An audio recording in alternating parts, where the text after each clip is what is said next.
नमस्कार। Welcome to Tholiya education अब। आज अपने जानने वाले हैं यौगिक के बारे में, यानी कंपाउंड के बारे में। यौगिक क्या है, यौगिक को उदाहरण से कैसे समझेंगे, और यौगिक के सूत्र है वो सामान्यतः कितने प्रकार के होते हैं, इसके बारे में अपनी डिटेल में जानेंगे। तो सबसे पहले तो अपने जान लेते हैं कि यौगिक की जो डेफिनेशन है, किसे कहते हैं यौगिक।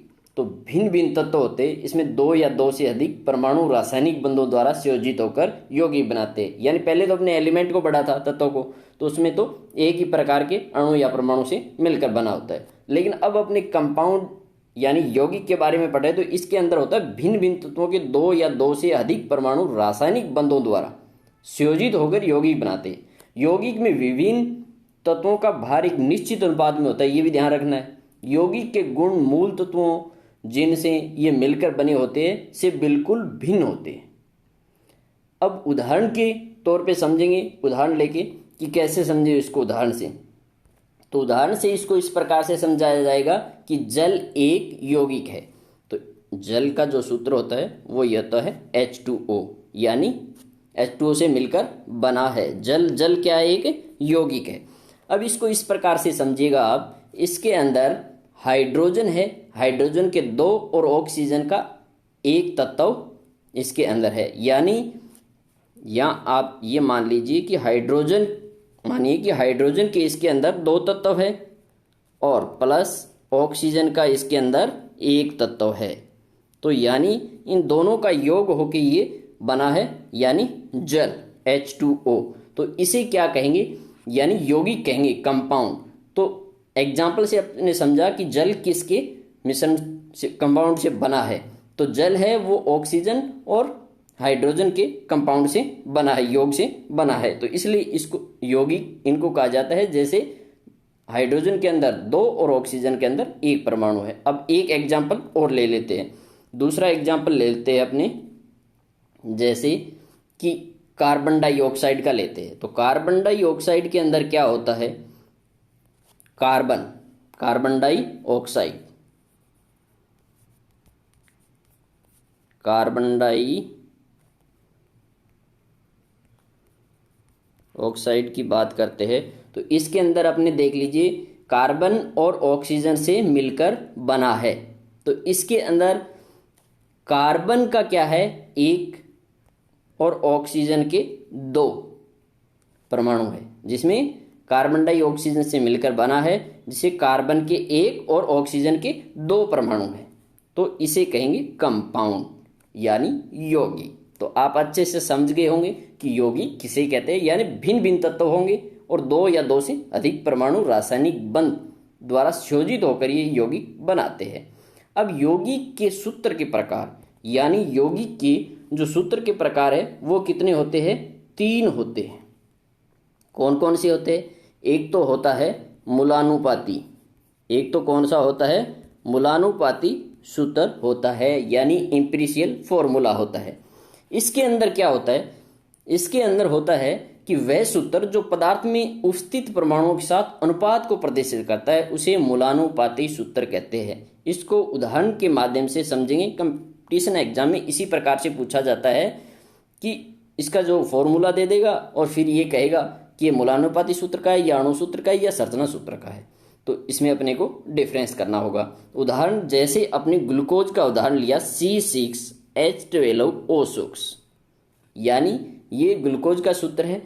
तो अगर इसका मूलानुपाती अगर सूत्र पूछा जाए तो इसका होता है CH2O, यानी ये इसने इक्वल रेशियो में डिवाइड कर दिया है। यानी इन्होंने कहा है इसके साथ अनुपात में प्रदर्शित करते, इन्होंने कहा एक सूत्र जो पदार्थ के उपस्थित परमाणुओं के साथ अनुपात को प्रदर्शित करता है। तो इसके अंदर एक समान अनुपात में इन्होंने प्रदर्शित किया CH2O, यानी ये इसका मूलानुपाती सूत्र है। एक एग्जाम्पल और लेते हैं मूलानुपाती का। तो एक एग्जाम्पल अपने लेते हैं बेंजीन का। बेंजीन का होता है C6H6। तो इसका C6H6 का जो मूलानुपाती सूत्र है वो क्या होगा, CH होगा। क्या होगा, CH होगा। ये तो हो गए यौगिक सूत्र के तीन प्रकारों में से पहला प्रकार, यानी मूलानुपाती सूत्र। अब अगर अपने दूसरे की बात करें तो दूसरा इसके अंदर क्या है, अणु सूत्र, यानी अणु सूत्र। अणु सूत्र की अगर बात करें तो वह सूत्र जिसके द्वारा अणु में उपस्थित तत्वों के परमाणुओं की वास्तविक संख्या का बोध होता है। यानी उस परमाणु की जो वास्तविक संख्या उसका बोध होता है, उसे अणुसूत्र कहलाते हैं। जैसे एथिल एल्कोहल का अणुसूत्र, एथिल एल्कोहल का अणुसूत्र की बात करें तो C2H8OH होगा। किसका होगा? ये एथिल एल्कोहल का। ग्लूकोज का मैंने आपको बता ही दिया। अणुसूत्र या तो मूलानुपाती सूत्र के समान होता है या उसका कोई सरल गुणज होता है, ये भी ध्यान रखिएगा। इसके बाद जो इसके यौगिक के सूत्र है उसका तीसरा प्रकार की अगर अपने बात करें तो तीसरा होता है संरचना सूत्र, यानी स्ट्रक्चरल फॉर्मूला, यानी संरचना सूत्र। संरचना सूत्र की अगर अपने बात करेंगे तो संरचना सूत्र वह सूत्र जिसके अंदर किसी यौगिक की संरचना का बोध हो, यानी कोई भी यौगिक है अपने कंपाउंड है उसकी क्या है कि जो संरचना है यानी स्ट्रक्चर है उसका बोध होता है, उसे संरचना सूत्र कहा जाता है। जैसे जल की हो या एथिल एल्कोहल की हो, तो जैसे जल की बात कर ले अपने, तो एग्जाम्पल के रूप में जल लिया है। अब जल का स्ट्रक्चरल जो फॉर्मूला है यानी संरचना सूत्र है वो इस प्रकार से होगा। इस प्रकार से अपने को एग्जाम में दे सकता है। संरचना सूत्र दे दिए 4 और ये पूछ लिया कि बेंजीन का कौन सा है या फिर जल का कौन सा है, तो वो पूछ लेगा। तो जल का ये होता है संरचना सूत्र इस प्रकार से।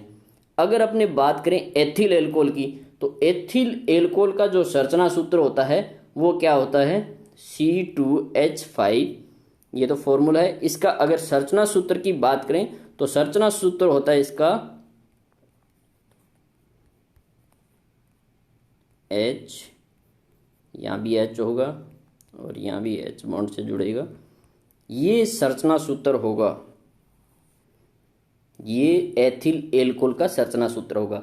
तो कंपाउंड के अंदर अपने को बेसिक कंपटीशन में इतनी ही बातें पूछी जाती है। इसकी डेफिनेशन ध्यान होना चाहिए और इसको एग्जाम्पल ध्यान होने चाहिए। फिर इसके बाद इसके 3 प्रकार होते हैं सूत्रों के, जिसमें मूलानुपाती सूत्र, अणुसूत्र और संरचना सूत्र। मूलानुपाती में अनुपात का मैंने बता दिया, अणुसूत्र में आपको वास्तविक संख्या का बोध कराता है और संरचना सूत्र में संरचना होती है। तो ये एग्जाम्पल के साथ आपको मैंने बता दिया। आपको कैसा समझ में आया कमेंट करके जरूर बताइएगा। अब मिलते हैं अपने नेक्स्ट लेक्चर में मिश्रण के साथ। नेक्स्ट वीडियो आए तब तक के लिए जय हिंद, जय भारत, वंदे मातरम।